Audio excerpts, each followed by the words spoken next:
Et ce rachat Twitter, on en parle avec vous, Emmanuelle Patry. Merci à vous d'être avec nous. Vous êtes la fondatrice du Social Media Lab qui fait notamment l'analyse des réseaux sociaux. Pour vous, ce rachat de Twitter par Elon Musk, est-ce que c'est inquiétant ?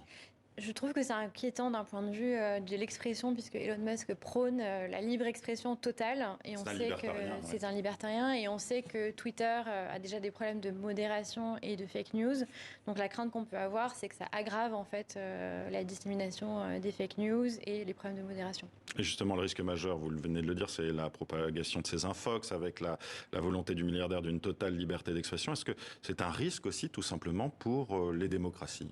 C'est un risque, c'est une prise de pouvoir qui est très forte en fait. C'est comme contrôler un média mondial, contrôler aussi les algorithmes qui gouvernent la manière dont les informations sont apportées aux citoyens du monde. Donc le risque démocratique, il est là en fait, et on va voir en fait ce qui va être fait par Elon Musk. Mais c'est vrai que c'est plutôt quelque chose d'inquiétant. On a entendu Jen Psaki, la porte-parole de la Maison-Blanche. On sent quand même que du côté des autorités, on va tenter sans doute de mettre la pression sur Elon Musk. Vous savez ce qui va être fait, ce qui va être demandé, réclamé même ?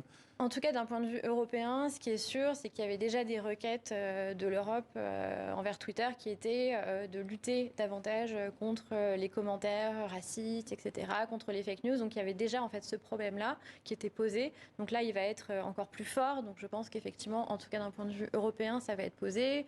À la Maison-Blanche également, donc c'est l'espoir qu'on peut avoir pour que ce soit que ça reste un espace de libre parole, mais contrôlé et citoyen. Justement, vous parliez de l'Union européenne qui a adopté samedi une nouvelle législation sur les plateformes en ligne, le Digital Services Act. Le texte prévoit de sanctionner d'une amende pouvant grimper jusqu'à 6% du chiffre d'affaires les réseaux qui modèrent trop légèrement les contenus illicites. C'est un garde-fou qui peut être efficace selon vous ?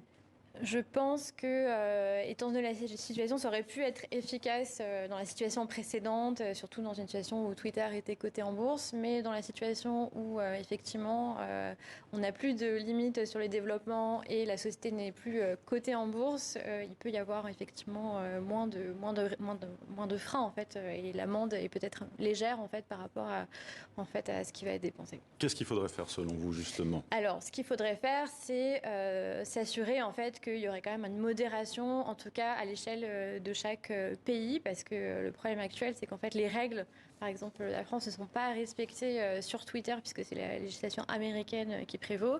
Là, c'est le problème des multinationales. Des multinationales. Donc faire en sorte qu'à l'échelle d'un pays, on puisse instaurer des lois de modération spécifiques par pays, ou au moins à l'échelle de l'Europe, ça pourrait être une des solutions, et j'espère que ça va être posé par les dirigeants européens. Et vous y croyez, vous, au retour de Donald Trump sur Twitter, notamment en vue de la présidentielle américaine de 2024 ? J'y crois beaucoup. Oui. Je pense que pour l'instant, effectivement, peut-être qu'il attend que son nouveau réseau social ça fait flop, prenne. Pour le moment, soyons clairs.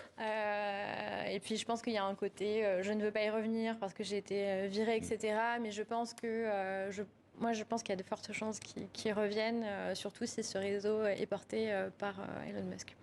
Merci Emmanuelle Patry du Social Media Lab que vous avez fondé. Merci d'avoir été avec nous.